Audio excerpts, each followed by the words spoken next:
Olá, mais um episódio do Lumen, a luz de um bom papo. Hoje eu estou com uma pessoa aqui fantástica, vocês vão conhecer um pouco mais do nosso missionário Davi, um homem que tem viajado não só o Brasil, o mundo. Ele é do Verbo da Vida de São Paulo e hoje ele vem estar aqui com a gente, o privilégio de estar recebendo ele aqui. Ele vai contar um pouco da história dele, da vida dele, das coisas que têm acontecido no chamado dele. Eu tenho uma honra de apresentar para vocês meu amigo missionário Davi. Amém, amém, irmão Ricardo, pastor Ricardo, é uma alegria estarmos aqui, nos sentimos honrados, né, de participar do Lumen, já conhecíamos. Amém. E aprove o Senhor estarmos aqui hoje para compartilhar aquilo que o Senhor tem feito, aquilo que o Senhor tem nos dado na graça dele. Amém, e eu tenho certeza que Deus, como tem usado o Senhor nas igrejas, nos locais onde o Senhor vai, em cruzadas, vai usar aqui hoje também. Amém? E eu queria começar te perguntando como que você se descobriu, o senhor se descobriu no chamado evangelístico.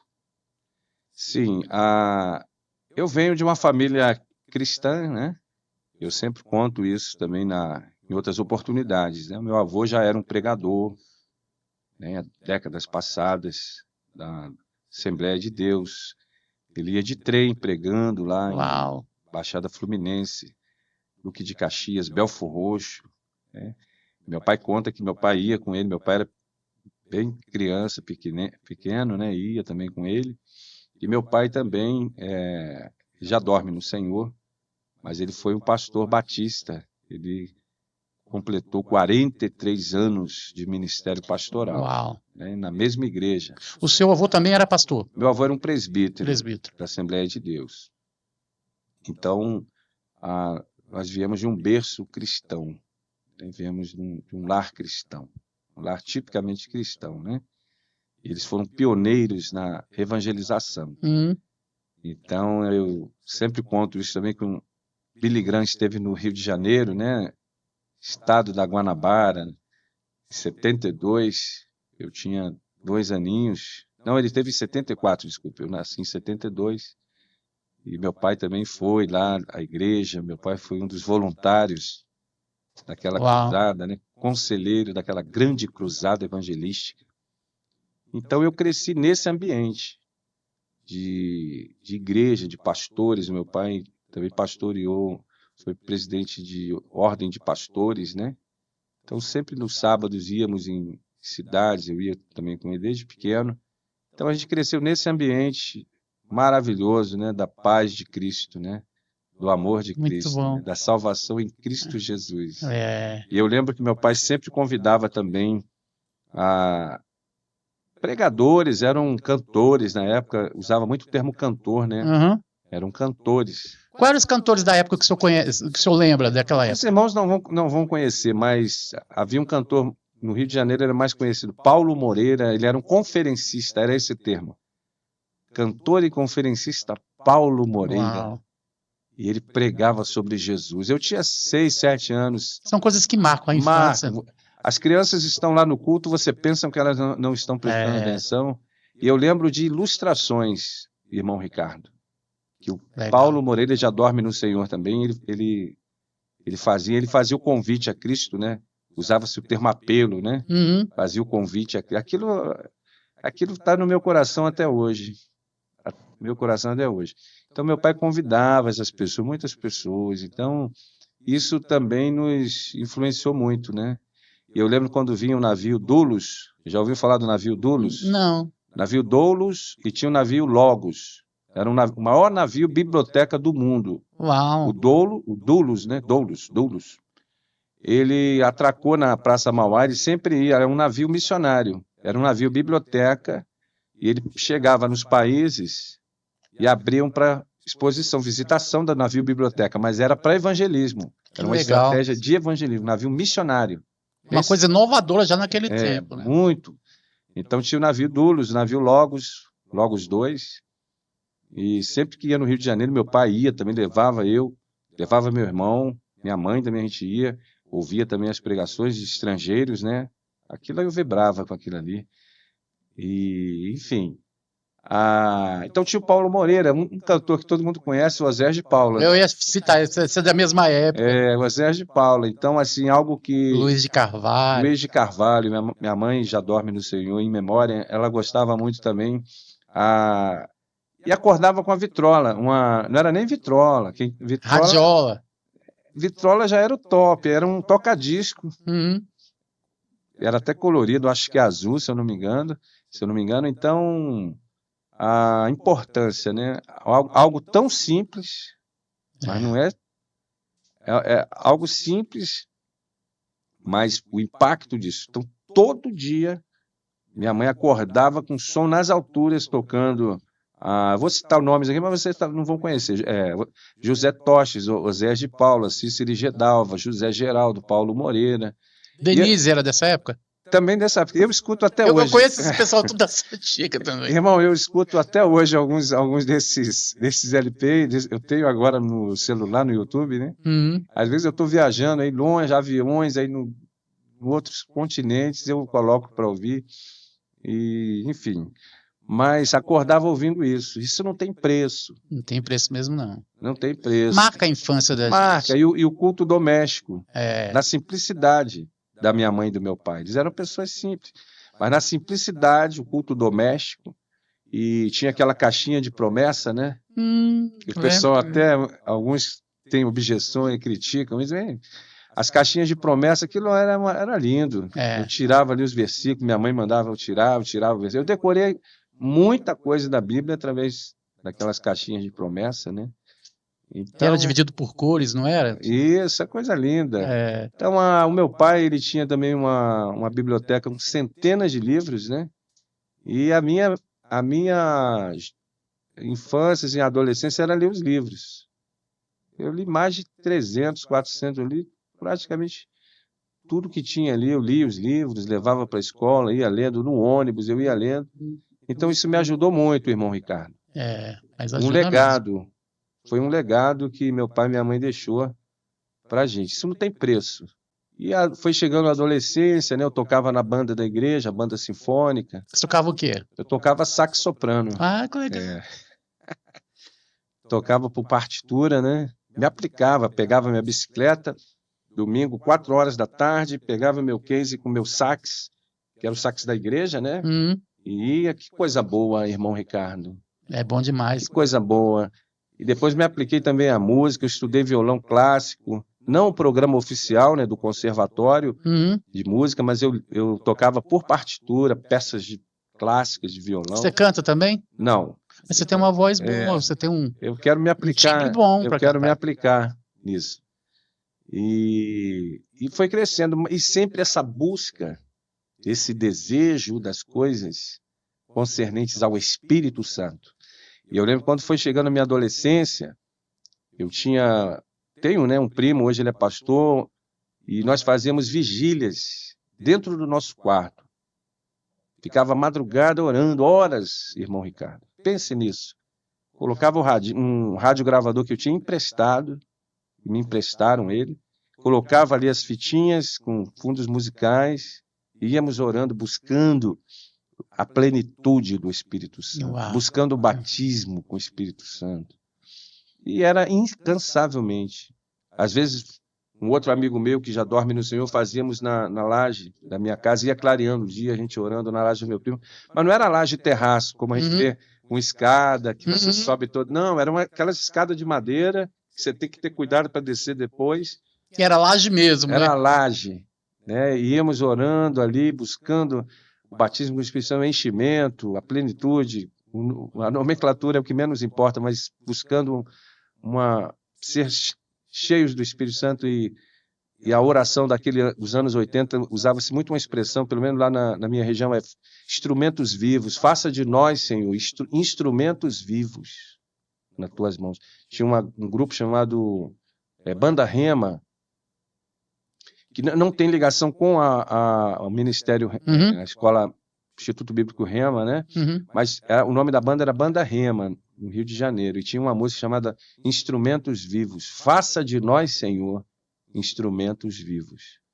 E nós provamos ali do fogo do Espírito Santo, irmão Ricardo. Uau, eu creio. Provamos nas vigílias, no quebrantamento, e se afastando das coisas, procurando, né? Se esforçando para se afastar das coisas do mundo.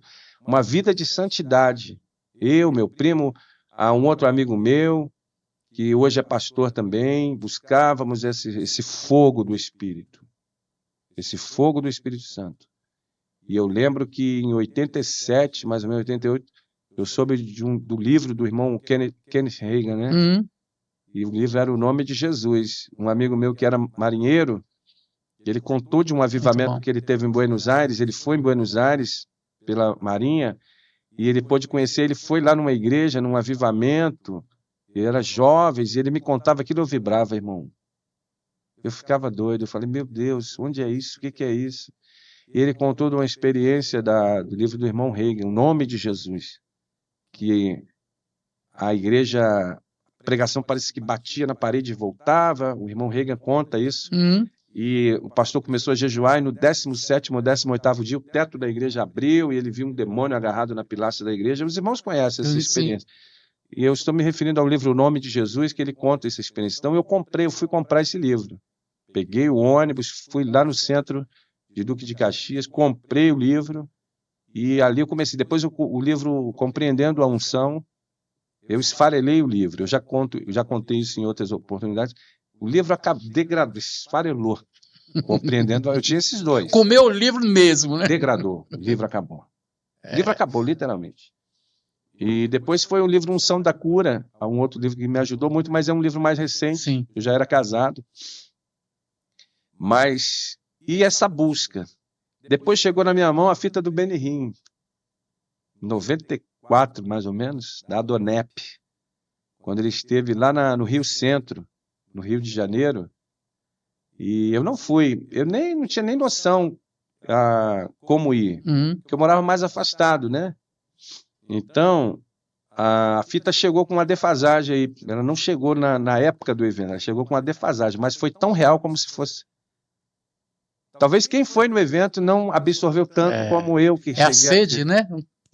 Você está entendendo? Talvez quem foi naquele evento, e eu conheci pessoas que foram naquele evento. Eu conheci o tradutor daquele evento. Eu encontrei ele dentro do supermercado, lá no Recreio dos Bandeirantes, no Rio.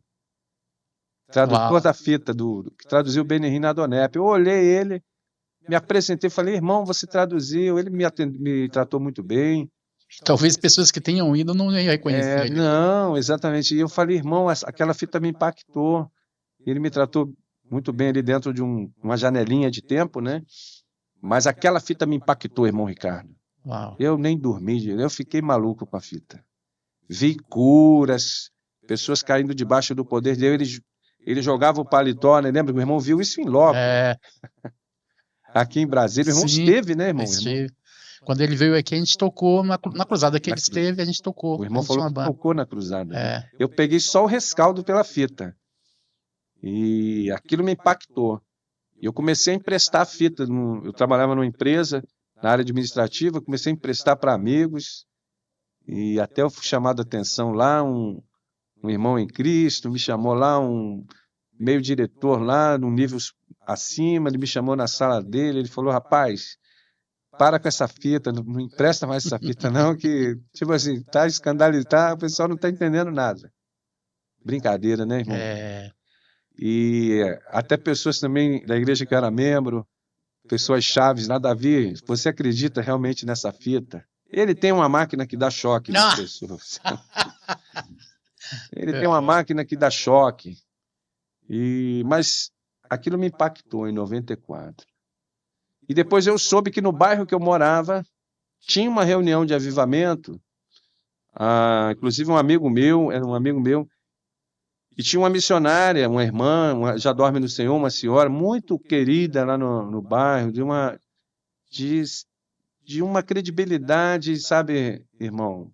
E uma pessoa da mais alta credibilidade, chamava missionária Sueli, da mais alta credibilidade, uma família grande. E Essa banda Rema também era ligada, eram filhos dela, mas uma pessoa maravilhosa. E eu vi o que eu vi na fita, era uma senhora, e ela rodava o paletó na reunião, era uma garagem, atrás de uma casa, todo mundo caía pelo poder de Deus. Já pensou nisso, irmão? O que eu vi na fita, eu vi na minha frente, toda segunda-feira. E eu lembro que ela ministrou sobre a minha vida 7 ministrações e sopro do Espírito. Eu caía debaixo do poder de Deus, levantava. Eu e o Anderson, que hoje é pastor, um amigo meu de infância. E isso foi se aumentando, né? E depois, em 96, eu fui num retiro. Era a igreja do meu cunhado. Já namorava a Márcia. Ela me convidou, a Márcia me convidou para ir num retiro de carnaval, 96, em Petrópolis. 97, desculpa, Petrópolis. Retiro, carnaval de 97. Em maio eu comecei a namorar a Márcia, de 96. Em fevereiro de 97. Eu vi coisas que nunca tinha visto. Uau. A igreja num jejum de 40 dias. Eu vi a glória de Deus, irmão. O que você está me falando é tão interessante que quando você está presente, até em fita mesmo, o Espírito testifica que é de Deus. A gente sabe que às vezes as pessoas falam assim, às vezes as pessoas olham e falam, está usando uma maquininha para levar choque, para dar choque. Mas a pessoa não esteve presente, né? Às vezes não esteve presente, mas quando você está na atmosfera da glória, você sabe que é impossível de não ser Deus operando, né? Eu costumo dizer que não há vídeos que consiga traduzir o momento ali que você está vendo, como nós vimos ontem, menos de 24 horas atrás, aqui no Verbo da Vida Brasília, né? Não tem vídeo que consiga descrever. Mesmo que fosse uma câmera que pegasse 180 graus, 360, não tem vídeo que consiga traduzir a atmosfera. E o que nós vimos ontem foram curas simultâneas, né, pastor Ricardo? Foi tremendo. Ainda que se tivesse sido uma cura, já seria maravilhoso. Fantástico. Mas foram curas simultâneas. E quando a unção de Deus está presente, a unção sobre nós não depende mais do homem. Você viu que várias pessoas ontem foram curadas sem sequer serem ministradas, oradas, né? Exatamente. Receberem a imposição de mãos. Eu vi pessoas ontem nas laterais que caíam debaixo do poder de Deus.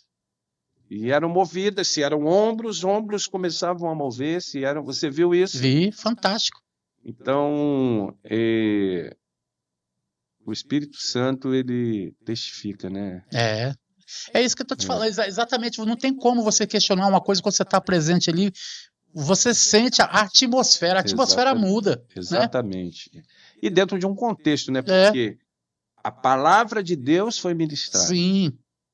Por que não o Senhor não iria curar? Porque se é o desejo dele, você que nos assiste, o irmão, é o desejo dele. Cristo morreu pelas nossos pecados, ele levou as nossas enfermidades. Sim. Você está ali com a motivação correta. Pense nisso. Você está com a motivação correta. Eu estava compartilhando com o irmão, né? Nós ministramos há mais de 20 anos, né? E a motivação correta. Quando você vai com a motivação correta, por que o Senhor não vai fazer? Né? Não somos... É a fome com a vontade de comer. Exatamente. Então, a palavra foi pregada, a motivação correta, corações sedentos e desejos. Por que o Senhor não vai fazer? Não estamos ali por interesses. Não estamos ali por interesses pessoais. Não estamos ali para escandalizar o Evangelho. Mas estamos ali para pregar o Evangelho simples, salvação e cura. Céu e inferno, caminho estreito e largo. João 3,16. Por que não o Senhor não vai fazer? Né? Ele não falou, ide pregar o Evangelho e estes sinais vão seguir. Quais sinais? Eu sempre falo isso nas pregações. Ele não deixou um enigma misterioso. Deixa eles queimarem pestanas para descobrir os sinais. Não, ele diz os sinais. Em meu nome, ele dá a lista de sinais e o último sinal que ele fala, imporão as mãos sobre os enfermos e eles serão curados. Então, quem não crê está perdendo Você está perdendo as bênçãos, está obstaculizando É verdade. as bênçãos. Né? Vamos aprofundando nesse assunto, porque esse assunto é fantástico. fantástico. Né? O senhor teve o seu pai como um exemplo de pastor, né? Assim, sim. O senhor foi vendo como era um pastoreio. Sim. Como que o senhor se conseguiu identificar como, não como um pastor, mas como um evangelista? Como é que foi essa convicção? Não sou pastor, sou evangelista. Eu creio que já nesse início de pregar, eu tenho um amigo de infância que até hoje ele lembra que eu fazia o convite a Cristo para ele, já com 6, 7 anos. Entregue a vida a Cristo. Eu perturbava os pedreiros lá quando ia trabalhar lá em casa. Levanta a mão para Jesus, entregue sua vida a Cristo. Eu perturbava meus primos, meus tios. Legal. Perturbava na cabeça deles, Sim. Né? Entregue a vida a Cristo. E eu tenho ainda hoje, não com tanta intensidade, mas o ministério de folhetos, né? Entregar folhetos, né? Tem um folheto chamado Esta Foi a Sua Vida, que é a história do juízo final de um cartunista americano que se converteu, traduzido em mais de 70 idiomas. Legal. Inclusive, teve um empresário italiano, eu ouvi essa história nos anos 90, que ele comprou 12.000 folhetos em italiano, Esta Foi Sua Vida, ele foi para Roma, ele distribuía 1.200 folhetos por dia, ele enchia a mochila, irmão Ricardo. Olha só, hein? Uau. Com 1.200 folhetos, ele deixava nas cadeiras do trem, quando as pessoas entravam, elas iam lendo, ele distribuiu 1.200 folhetos por dia, 12.000 em 10 dias. Então, eu sempre tive esse ministério. Agora, o que realmente foi uma virada de chave foram as viagens missionárias, né? Porque à medida que você vai e você prega, Deus confirma com sinais. Então, a unção, eu tenho falado isso, eu falo isso em outras oportunidades, ela vai funcionar conforme a necessidade. Sim. Se essa unção ficar represada ali toda terça-feira, na nossa igreja lá em Petrópolis, eu morei 13 anos lá, eu dirigi durante 1 ano, toda terça-feira, o culto de cura, né? Era meia dúzia de gato pingado. 10 pessoas, 6 pessoas, né? Não estou desprezando o número de pessoas, mas você vai entender por que eu estou falando isso. Porque elas já foram ministradas. Deus vai usar os outros ministérios, Deus vai usar um mestre para poder né, trazer balizamento, trazer alicerces, né? Vai usar o ministério pastoral. Então, a unção, se eu ficar ali, as pessoas já foram ministradas. O Senhor vai usar uma outra pessoa para um outro dom de cura, dons de curar, no plural, ele vai usar para o batismo com o Espírito Santo, e assim o corpo de Cristo vai trabalhando. Mas à medida que você vai, a unção vai sendo efetiva. Se não houverem vasilhas, o azeite tende a ficar represado. Sim. Jesus, fica aqui conosco. Ele falava, não, existem outras ovelhas perdidas da casa de Israel, é necessário passar em Samaria. Então, por que muitos testemunhos de muitos evangelistas são muito eficazes em países pagãos e ilhas remotas?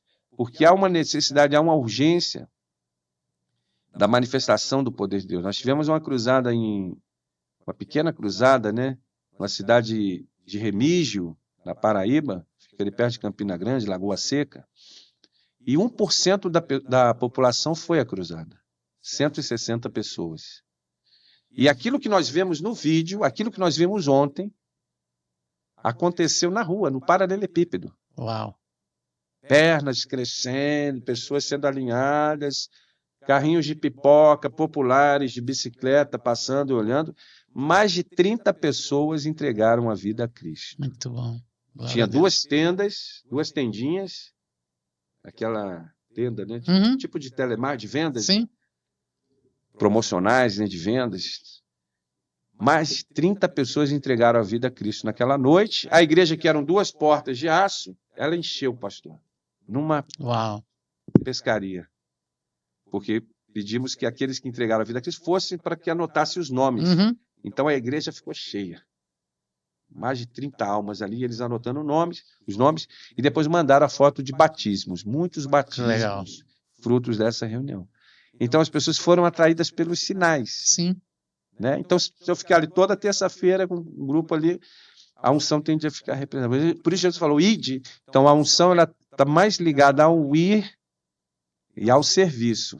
Muito bom. À medida que você vai em busca das vasilhas vazias, quando Eliseu multiplicou as vasilhas, o que ele falou? Tragam vasilhas vazias, não poucas. Então, quando acabaram as vasilhas, o texto diz? Cessou o azeite. Então, se não tiver vasilhas, aquela unção específica, para aquele momento, já cumpriu o propósito. Sim. Então, nós temos que ir atrás dessa vasilha. Eu e minha esposa estamos indo atrás das vasilhas. Muito bom. Das vasilhas vazias. Nós tivemos na África agora. Um exemplo muito bem colocado. Nós tivemos, irmão Ricardo, só Deus para fazer isso. Não temos nenhum mérito nisso. Eu nunca pensei que eu ia sair lá do bairro que eu morei, da cidade. E nós tivemos em 3 continentes agora, em cada mês. E voltando para o Brasil. Tivemos em final de março, início de abril na Europa. Tivemos final de abril e todo mês de maio na Ásia, no Japão. Voltamos essas 2 vezes. Estivemos na África agora em junho. Só Deus para fazer isso, né? Nunca imaginei que ia sair ali Duque de Caxias, Xerém, Rio de Janeiro, Petrópolis, que era o eixo ali, né?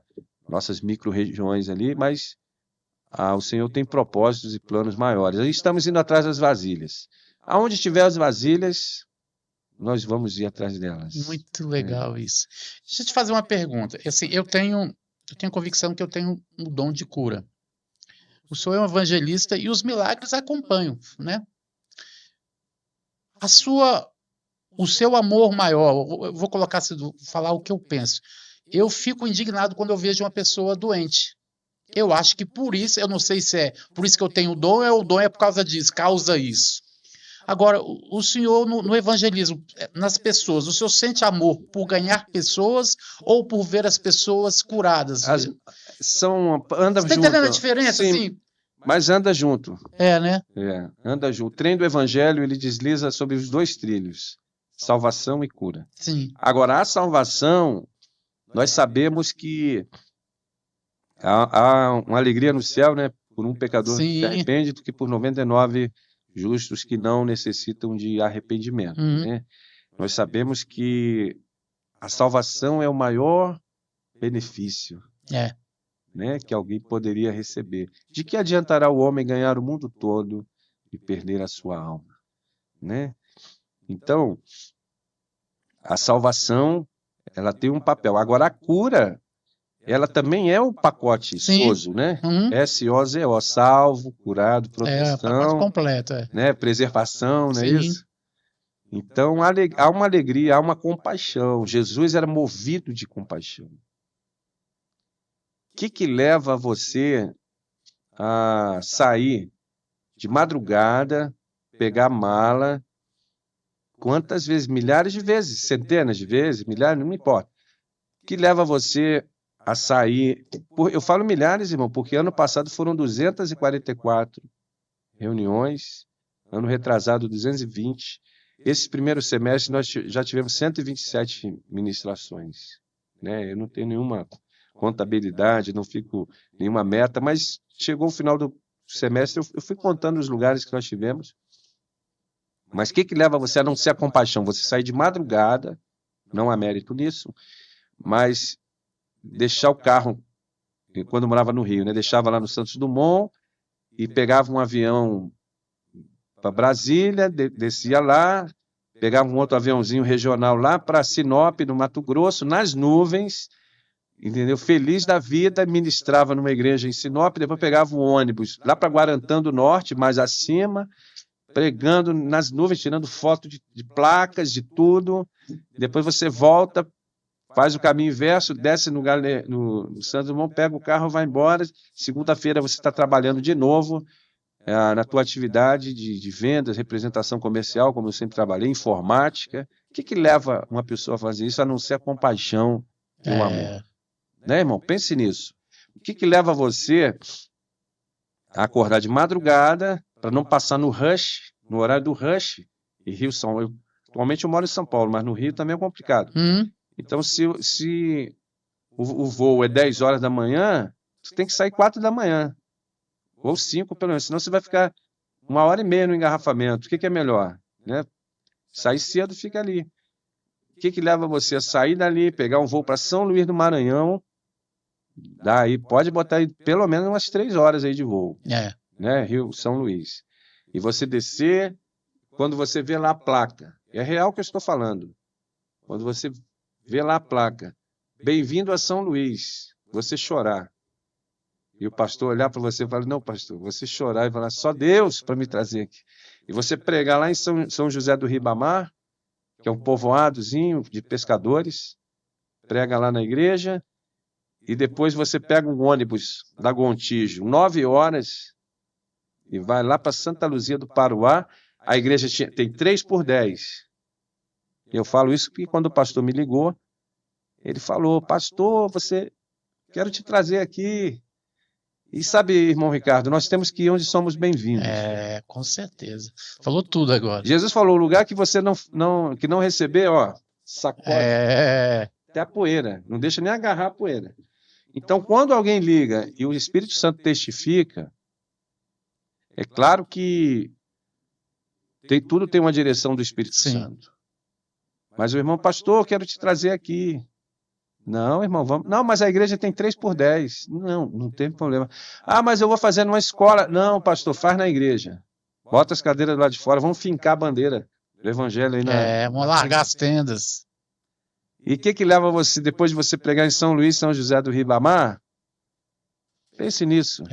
E comer ali o bacuri, que é uma fruta, uma sobremesa, creme de bacuri, feliz da vida na comunhão do Espírito Santo.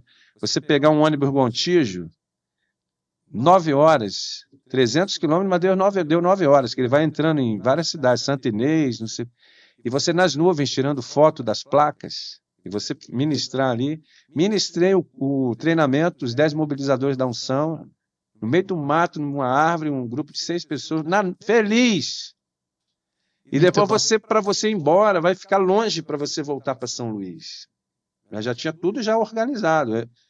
Nós não somos mochileiros, a gente já segue todo um cronograma, tem toda uma estrutura de igrejas. Mas dali você já avança para Belém, passando por Castanhal. Os irmãos dessa região sabem o que eu estou falando. Passando já por Capanema, Castanhal, embarcando em Belém, Rio de Janeiro, feliz, cumprindo a missão. Senhor, muito obrigado. Uau! Muito obrigado. Por que não o Senhor não iria usar? Irmão Ricardo, pense nisso. Tão bonito ver isso, assim, vibrar pelas coisas de Deus, assim, de fazer por prazer. A mesma intensidade, eu falo isso, já falei em outras oportunidades, que eu tiro uma foto. Para. Luxemburgo, que é o nome da cidade, né? O nome do país, mas é o nome da cidade. Né? Para, Luxemburgo. Nós tivemos lá. A mesma intensidade que eu tiro uma placa. Milano, Monza, para, Bérgamo, para. Eu tiro a mesma intensidade. Rio de Janeiro, Duque de Caxias, Brumadinho, para. Porque Jesus falou, tanto em Jerusalém, como em toda a Judéia e Samaria, a mesma intensidade que eu tiro uma foto na Nagoya, Tóquio, a mesma intensidade, porque é da mesma forma. Esse tanto em é da mesma forma, tanto em Jerusalém, como em toda a Judéia e Samaria, e até os confins da terra. Confins da terra é em Belo Horizonte, você sabe que tem aeroporto lá agora. Aí. O irmão é de lá, né? Não, é porque lá tem um aeroporto agora chamado Confins. É o Confins da Terra. Nunca tinha pensado nisso. Mas essa sua alegria em estar fazendo a obra é o que te faz, do meu ponto de vista, é o que te faz ir mais longe. Quanto mais longe, mais alegre. Aliás, a distância não quer dizer mais unção, menos unção. Amém. Mais vontade, menos vontade de fazer. Isso a gente vê nos seus olhos. Eu estou vendo aqui, eu estou testificando de que o seu coração está pulsando mais forte por estar falando do que você faz para Deus, né? Agora, a virada de chave foi nesse retiro voltando aqui, né? De 97, que eu namorava a Márcia, mas a virada ministerial foi quando eu me casei, no ano 2000. Ali foi o selo de Deus. A importância, queridos, disso. Porque a minha esposa, ela já tinha essa visão. Ela já pregava a palavra, ela dava aula em escola dominical. Eu fui dar uma saudação no microfone, eu fui segurar no microfone e falar algo em 2004, em agosto. Mas ela já era já tinha um missionário, já era missionária, e ela falava, nós vamos às nações, quando a gente casou. Uau. E eu falava, sim, nós vamos, porque eu aprendi na igreja, como nós podemos ir, né, pastor? Contribuindo, orando. Eu falava isso, eu não conseguia captar. Uhum. Já tinha feito algumas viagens, porque em 98, um dos pastores chaves desse avivamento, de 97 e 98, nesse retiro, nos convidou para caminhar com ele. Porque eu tinha, na época, eu já trabalhava com microinformática, a internet estava chegando no Brasil, lembra que eu falei? Uhum. E tinha toda a questão de site, o advento de websites, eu gostava dessa parte. Eu tinha um telefone celular, na época, 94 não, desculpa, 96, 97, era uma ferramenta. Era aquele PT 950. O StarTAC quem tinha era top. O StarTAC era o iPhone hoje da época, né? Mas eu tinha já essas ferramentas. Tinha um carro também, um Gol quadrado. Então, eu me associei a ele para ajudar a catapultar, a alavancar. E porque ele era muito usado, ele pregava em muitos lugares, um avivalista. Uhum. E quando eu fui em algumas cidades com ele, escute isso, irmão, é importante. Respondendo, eu fui em 98, fui na cidade de Cordeiro, que fica perto de Friburgo, no Rio de Janeiro. Fui dirigindo o Dom de Socorro, feliz da vida, levando ele, feliz da vida. E lá, eu era músico, quando ele estava pregando, eu estava ali dedilhando, eu gostava disso. Ou no teclado, eu gostava disso. Eu tenho foto minha no teclado. Legal. XP80, né? Tinha um DX7 também, chegou a tocar. DX7 era o supra-sumo, o supra-sumo da época. Era o Nord da época, né? E eu lembro, pastor Ricardo, que ele falou assim, Davi, ora pelas pessoas. Ora pelas pessoas. Era uma igreja metodista em Cordeiro, né? E quando ele foi orar pelas pessoas, ele não era um ministério de cura, ele era um ministério de avivamento. Pessoas eram incendiadas com fogo do Espírito Santo. Pessoas eram incendiadas. Óleo de alegria, era coisa doida. E, tá bom, ele falou, né? O pastor falou, vou orar então, né? E eu orava, como qualquer cristão, me esforçava, entendeu? Mas eu não tinha essa, tipo assim, não, eu vou pregar, vou ser pregado. Nada, irmão. Eu estava feliz de estar ali, naquele mover ali, entendeu, pastor? Sim. E fizemos algumas viagens, Pera Feliz, Minas Gerais, Petrópolis, eu já morava em Petrópolis, mas ele veio do Rio, eram algumas viagens pequenas, Teresópolis, trajetos, né, de pequeno porte, pequena distância. Mas isso foi acendendo essa chama. E surgiu a possibilidade de irmos à Argentina, outra virada de chave, porque a Argentina provou um avivamento. Aconteceu um grande avivamento na Argentina, em décadas passadas. Todo mundo sabe disso. E quando eu me casei no ano 2000, aí surgiu, se consolidou a Argentina. Nós casamos em abril de 2000, eu e Márcia. Em novembro, estava indo para a Argentina. Uau. Lembra daquele meu amigo marinheiro? Sim. Que ele falou, eu tive na Argentina num avivamento. Aquilo ficou dentro de mim. E quando eu fui lá em 90, porque o meu pai era da propaganda médica, propagandista, da indústria farmacêutica. Representante. Né? E por ele bater uma meta, ele ganhou uma passagem para Buenos Aires. Aí minha mãe não foi, não quis ir, eu fui com ele. Me impactou, irmão. Ali também impactou minha vida. Eu fui a turismo, foram 4 dias, 5. Mas eu não tirei aquela igreja eu falei, caramba, onde é isso? Daquele meu amigo marinheiro. Já ficou marcado lá, preciso conhecer, né? E eu saí domingo olha a inocência. Domingo à tarde, saí na 9 de julho, né, avenida principal, Corrientes. Eu tinha 17 anos, saí atrás de uma igreja. Claro que eu não ia encontrar essa igreja que ele falou, mas eu saí atrás de uma igreja. E lá tinha na Avenida Corrientes, número 718, eu lembro até hoje. Igreja Metodista de Argentina. E eu entrei, um garoto, eu não tinha nem me alistado com a minha Bíblia, tinha o desejo de distribuir trataditos, folhetos. Não distribuí, não levei, não tinha. Mas eu entrei na igreja, era uma reunião administrativa. Eu entrei, sentei, orei um pouquinho, me apresentei, mas fui embora. Mas eu tinha o desejo de voltar na Argentina, nas igrejas. Tivemos 11 vezes na Argentina, eu e Márcio, ministrando. E aí 2000 fomos, irmão. Ficamos, eu era casado, né, recém-casado, 29 em abril, fomos em dezembro. Passei o meu aniversário lá, acompanhando o pastor. Eu não pregava a palavra. Eu orava pelas pessoas. Antes de ir, ele chamou eu, Márcia e Anderson e falou, olha, lá vai ter muita gente para ministrar.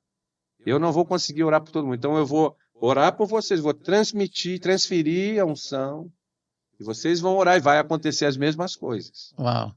Mas aquilo ainda não entrava na minha... A ficha ainda não tinha caído ainda, né? Não, mas porque ele tem um testemunho forte, ele tem não sei o quê, entendeu? Mas realmente aconteceu isso. Quando, na primeira reunião, ele falou, está aqui o Anderson, está aqui o Davi, porque a Márcia chegou dias depois. Eu vou transferir para eles. Irmão, Ricardo, eu lembro da igreja lá em São Miguel, quando colocava a mão, as pessoas caíam debaixo do poder de Deus, recebendo o poder de Deus. Aquilo eu amava, eu falava, Deus, obrigado, obrigado. Aí toda a reunião, eu já esperava a hora que ele ia chamar. E Márcia, todos, Márcia... É bom ser um canal de bênção, né? Eu já esperava, eu já ficava ali esperando, eu já esperava, e ele chamava. Está aqui o Davi, está aqui a Márcia, está aqui o Anderson. Eles vão orar e vão acontecer a mesma coisa. Aí saímos orando. Como ontem eu chamei a equipe, né? Sim. Ontem eu não chamei os líderes? Sim. Eu falei, a unção não está sobre uma pessoa, eu falei ontem. Eles vão orar e vai acontecer as mesmas coisas. Sim, e aconteceu. E aconteceu, o irmão me contou no carro. Sim. Então, isso foi se agigantando. Depois estive em Portugal, estive na Alemanha, mas ainda não pregava a palavra. Não na microfone. Quem é microfone, irmão? Eu era um pregador nos bastidores. Mas aí, em 2002, eu convidei um ministro de um outro país, e ele era muito usado em cura, eu não sabia. E eu vi todo mundo ser curado. Eu vi todo mundo ser curado, irmão. Meu pai foi curado, minha tia, o pedreiro da igreja, o motorista, a diarista, todo mundo foi curado. E uma pregação simples. Ele pregava em Malta, pregava em Chipre, pregava na Inglaterra, prega em Marrocos e tudo. Homem de Deus. Eu caminhei com ele. E, resumindo, pastor, o que aconteceu? Ele foi embora e a unção ficou. Ele foi embora, mas eu ainda tenho contato com ele. Ele voltou para o país dele, mas quando eu vi as pessoas sendo curadas, ele chamava. Davi, Márcia, vem cá. Olha só. E ele tinha feito rema na África. Uau. Ele tinha feito rema em África do Sul. Ele falou, Davi, ora, ordene ao monte que se arrede. Ordene que pernas cresçam, joelhos se endireitem. Muito bom. E nós exercitando ali. Pernas crescendo, tudo. E eu lembro de uma igreja que eu fui, que a sandália da irmã estava meio solta, né? E ele orando, pai, obrigado, a perna cresceu. E eu falei com ele no carro voltando, dirigindo, né? Falei, pastor, será que naquele caso ali não estava ali um pouco desalinhar, rebalancear? Ele não estava preocupado com isso. Irmão, a fé está além, entendeu? Uma vez eu até liguei para ele e falei, como está, pastor, tem membros e pernas? Ele falou, isso acabou, ele falou brincando. Agora é morto levantando da sepultura, no nome de Jesus. Agora é paralítico andando, sabe, irmão? Uhum. Mas eu falei isso para ele na minha simplicidade, e no outro dia, nas outras reuniões, ele intensificou mais ainda me chamando. Ele levava Davi, ora, e ele saía fora. Não, você vai orar. E Um discipulado ali. Discipulado. Muito bom. Muito bom. Então, isso foi agigantando, né? E eu lembro, eu já contei isso em outra oportunidade, subindo a serra, ele falou assim, irmão, o que você está fazendo por mim, outros irão fazer por você. Como assim? Eu dirigi. Semeadura. Outros vão fazer por você? E Eu protejo alguns nomes porque esse pastor prega em países perseguidos. Ele não tem nada dele também na internet, tem pouca coisa. Mas isso foi agigantando. Entende, pastor? Então, quando o nosso pastor me escalou para pregar numa quarta-feira, agosto de 2004, ele falou, Davi, você vai dar uma palavra. Eu tremi na base, eu amarelei, eu falei, meu Deus, e agora? Eu tentei sair fora, pastor. Falei, bota outro na escala. Eu falei, eu tenho e põe só para orar.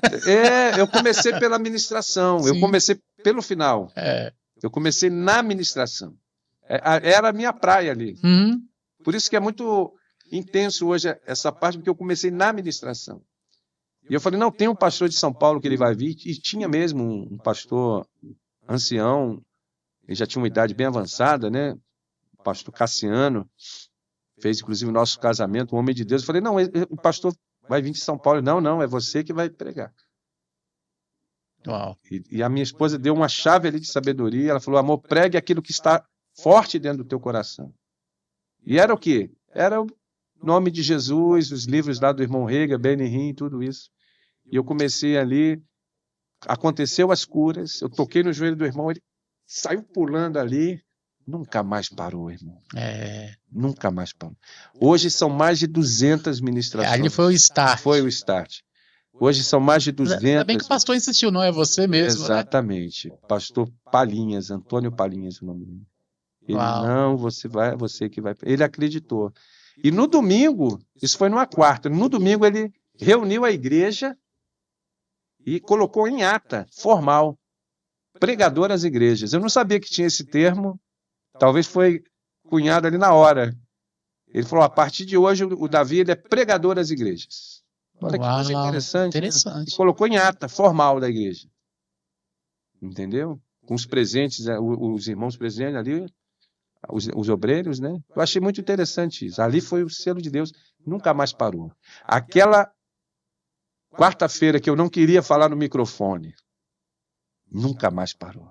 Nunca. 20 anos. Show. 20 anos, irmão Ricardo, e para a glória do nome do Senhor Jesus. Não há mérito nisso, é graça sobre graça. O que vimos ontem, nós temos visto há 20 anos. Nunca parou. Amém, amém. É uma fonte inesgotável. Aleluia. Aleluia.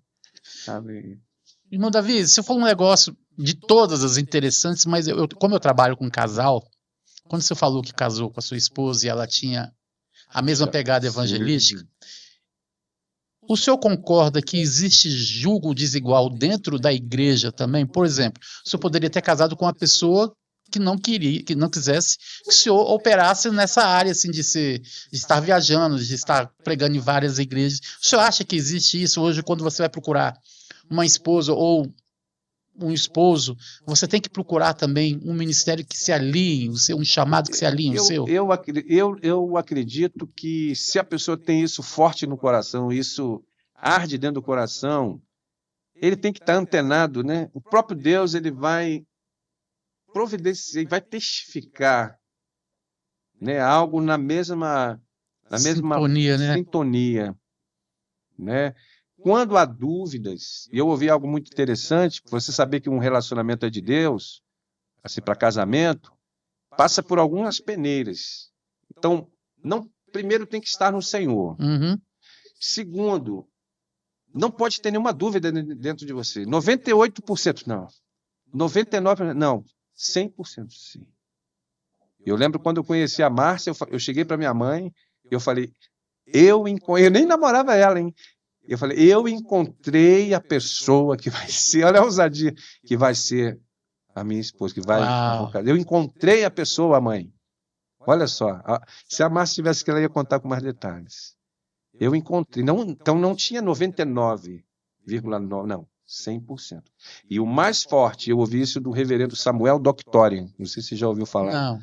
Ele era, parece que armênio, já dorme no Senhor, tinha obras de orfanato no Líbano, um homem de Deus, um homem santo de Deus. E ele falou, eu vi ele pessoalmente numa igreja, e ele falou isso. A terceira coisa, essa é muito forte. Essa é muito forte. O corpo de Cristo tem que testificar. Os pastores, a comunhão dos santos, os servos de Deus, as pessoas cheias do Espírito Santo, elas têm que testificar. Quando elas verem você com a outra pessoa, elas vão falar, olha, agora sim, que bênção. Quando o corpo de Cristo não testifica, quando vê, dá um arranho, tá arranhando. Eu não sei não.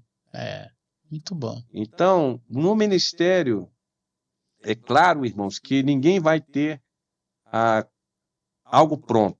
Sim. A minha esposa poderia falar isso com mais propriedade. Por quê? Ela acreditou. E ela sempre falava, amor, nós vamos apresentar os pãezinhos e os peixinhos, que Deus vai multiplicar. Eu lembro quando eu fui em Portugal, eu não pregava na Alemanha, nada, eu levava um irmão. Mas ela falava assim, você vai pisar nas nações, nós vamos pisar, cantarei os teus louvores entre as nações. Pronto, já se cumpriu a palavra. Eu levei o violão, cantei lá na cidade de Hagen, na Alemanha, num culto pequenininho. Pronto, se cumpriu, cantarei os louvores entre as nações. Você está entendendo? Sim, você achou que saía até ali, né? E eu pensava, não espere grandes acontecimentos, irmãos, mas pequenos e efetivos. Às vezes Deus quer que você pise lá e cita um versículo e vai embora. Vai ter uma pessoa lá que vai ouvir.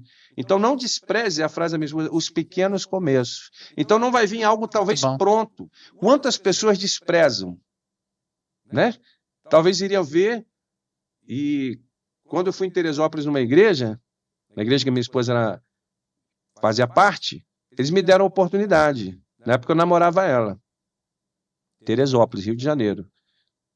Um frio, uma cidade muito fria, né? Serrana. E sabe qual foi a minha palavra? Agradeço, boa noite, agradeço a oportunidade. Não, boa noite, a paz do Senhor, obrigado pela oportunidade. Entreguei o microfone. Uau. Talvez as pessoas querem pronta. Né? Mas Deus pega os improváveis, né? E ele passa na crisola do fogo. Vai mudando. Então nós vamos crescendo de fé em fé, de glória em glória, pastor. Eu creio. O que você estava falando, quando você viu a sua esposa pela primeira vez, você já sabia que ela era? Já sabia. Quando eu trabalhei muito tempo com estúdio de gravação. E o pai da minha esposa, ela canta em quarteto na igreja. E ele veio me apresentar a filha dele e falou assim, essa aqui é minha filha. E ela chegou com um namorado. Olha. Aí saiu, eu falei para um amigo, falei assim, cara, eu vou namorar com essa menina. Ele, cara, ela tem namorada. Eu falei assim, eu vou casar com ela. Olha só. Essa é minha futura esposa. Depois eu fui encontrar com ela 2, 3 meses, ela já não estava namorando mais. Ela começou, ela é pianista também. Ela foi gravar uma trilha na gravação do pai. E aí a gente começou a conversar, chamamos para sair, e eu já fui logo curto e grosso, só quero namorar com você. Na outra semana a gente já começou a namorar. Convicção, né? Aí a primeira vez que o meu pai viu, ele testificou. Ele falou assim, essa é a esposa do Ricardo. Meu Senhor Jesus. Então essas coisas assim, quando você tá, você falou assim, a conexão, você sabe que é, né? E você falou assim, não tenha dúvida, 100%. É isso. 100%. Nossa, que bom encontrar uma pessoa que teve a mesma experiência. E eu nem contava isso para ninguém, porque sabe aquela mentalidade na época de se eu contar para os outros vai dar errado, né? Aquela época, né, de adolescente, Sim. De voltar de muitos lugares chutando latinhas, né? Uhum. E eu falei, eu não vou contar para ninguém, eu vou contar só para minha mãe. Isso. Porque eu não quero que nada venha embarrear nada, né? Você já era uma convicção que já estava lá e você já quis guardar esse tesouro já. Exatamente. Irmão Davi, nesse tempo que você tem de experiências de estar viajando, pregando a palavra, vendo milagres assim, cada um maior do que o outro, porque não tem nem como mensurar o tamanho de milagre. Milagre é milagre e acabou. Qual foi me cita pelo menos uns 2 ou 3 que te marcou, falou assim, uau.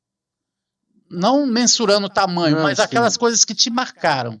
Tem um que eu sempre conto, eu acho que eu já contei também em outra oportunidade, uma criança chamada Carol, ela tinha 5, 6 aninhos na época, uma menina, e nós estávamos em Taubaté, eu não sabia de nada, era uma plataforma assim, bem comprida numa igreja, era tipo um hangar, um galpão, Igreja Batista da Graça, lá em Taubaté. E quando eu olhei assim, mais para o meu lado esquerdo, assim, nessa posição, Eu vi uma criança no chão, já debaixo do poder de Deus, parecia uma boneca de pano sendo movida, suas perninhas eram movidas, seus dedinhos, parecia uma borboletinha sendo movida, algo lindo. E todo mundo chorando, a maior parte em volta ali chorando, e os pais também chorando. Eu pensei, né? Será que essa criança tem problema nos ossos, né? Porque eu estava mexendo nos ossos dela. E ela tinha uma doença chamada artrite idiopática juvenil, uma doença autoimune. Uau. E ela tomava 11 medicamentos quimioterápicos. E o remédio é pior do que a doença. Uma vez tiraram 2 medicamentos, ela foi parar internada. Só para ter ideia. E tinha lúpus. E depois eu soube na hora que ela tinha essa enfermidade. E ela ficou 40 minutos debaixo do poder do Espírito Santo. E num determinado momento, quando ela estava ali arrebatada debaixo do poder de Deus, o bracinho dela começou a fazer esse movimento assim, ó, ela arrebatada, e o polegarzinho dela começou a girar assim, ó. Olha só, não sei se dá para ver ali na câmera, ó.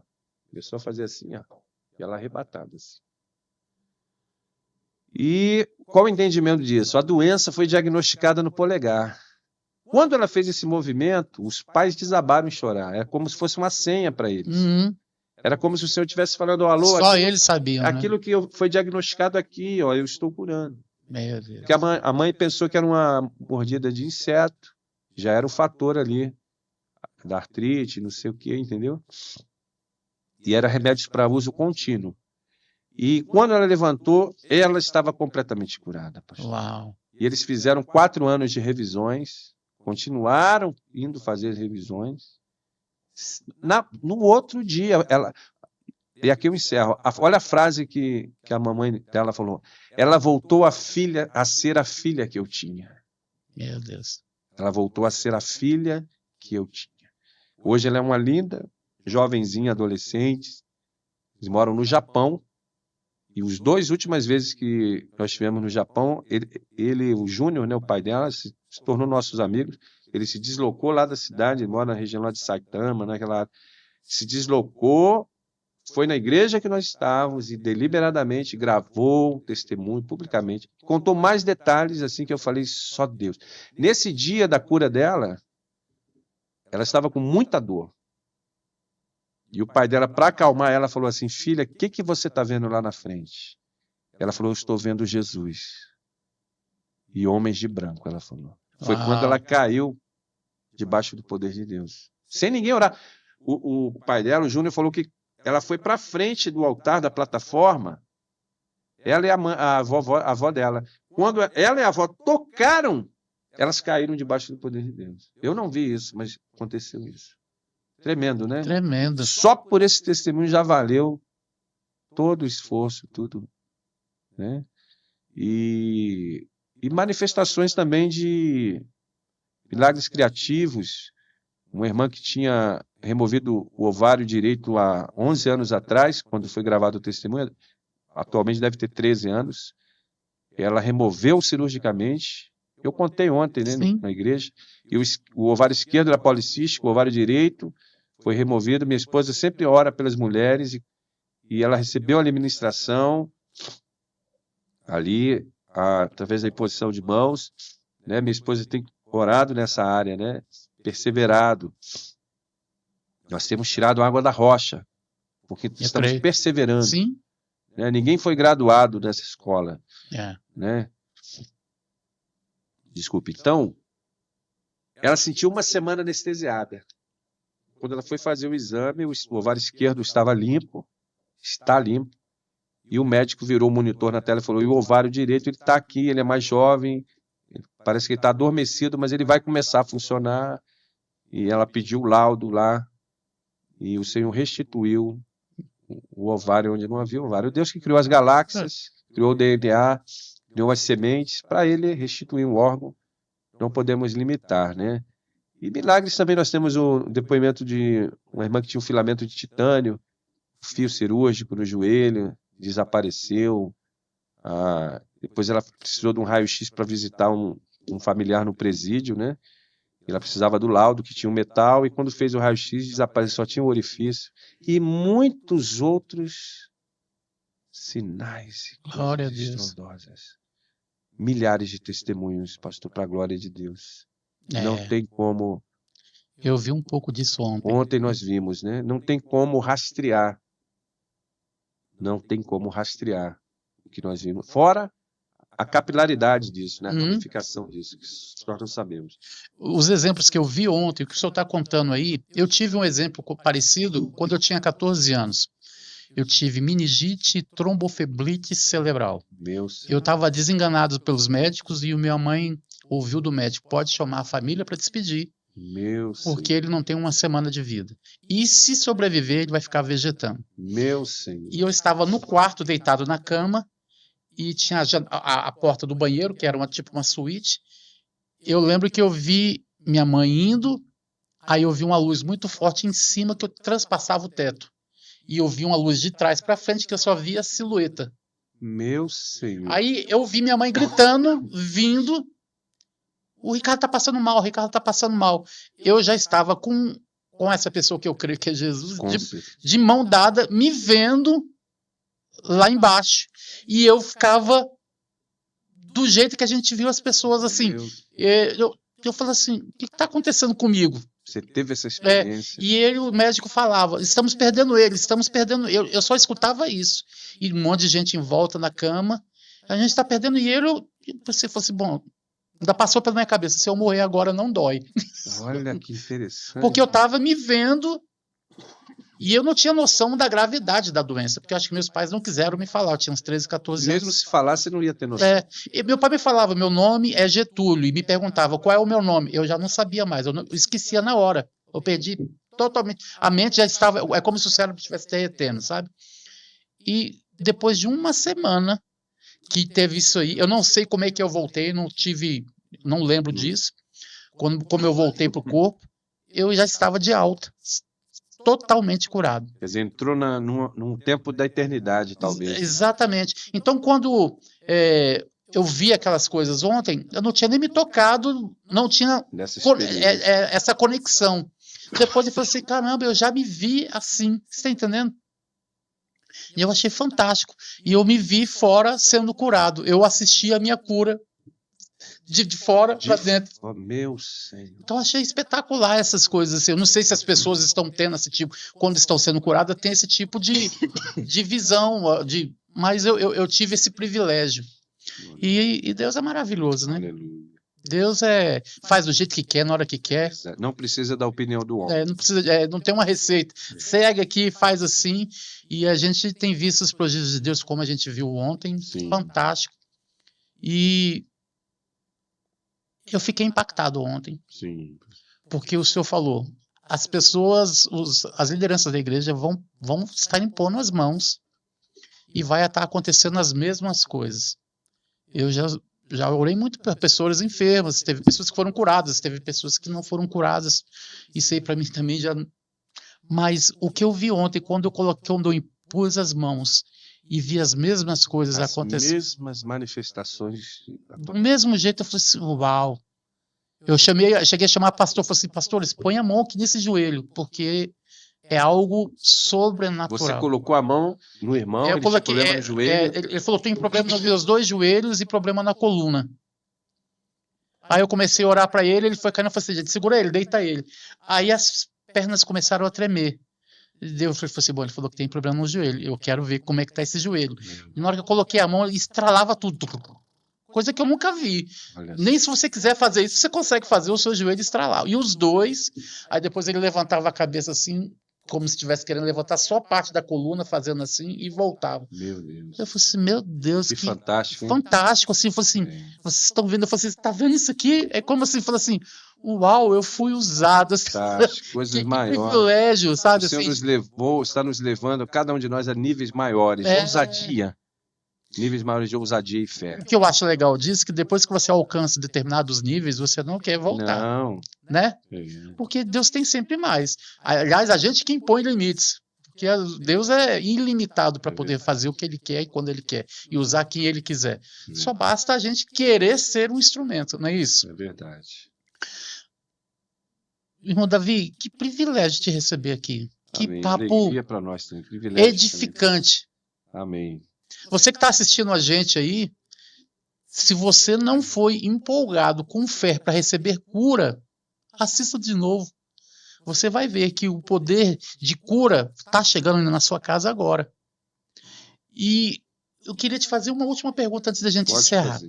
As pessoas que se identificam como evangelista, que têm um dom assim de cura, que conselho você daria a essa pessoa para começar a romper no seu chamado? Ir aos necessitados. Uau! Ir aonde ninguém quer ir. Muito bom. Eu falo isso no nosso livro. Vai aonde ninguém quer ir. Ninguém quer, é lá que Deus vai te usar. É lá nos bastidores, né?